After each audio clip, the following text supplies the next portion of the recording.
Yesu Kristo ashimwe cyane. Dusangire amajambo dusanga mu gitabo cyo gusubira mu byagezwe igice cya 32 umurongo wa 18 haravuga ngo cya gitandara mwavutse ko ntimukicibuka mwibagiye Imana yabavyaye. Dusangire ijambo rivuga ngo kwibagira Imana ni cyaha gikomeye.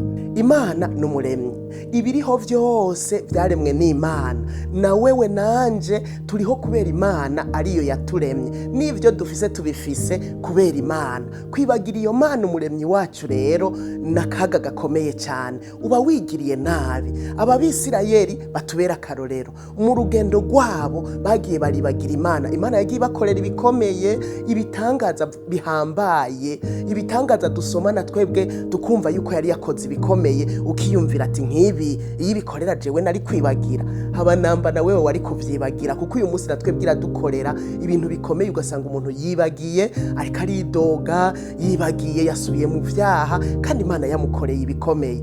Rero batubera akarorero, igihe cyose bibagiye Imana ababisirayeli bakaja mu byo kwidodomba no mu gukora ibyaha bitandukanye, Imana yagiye bateza ivyago bitandukanye, ahandi bakaneshwa imbere y'abasi babo.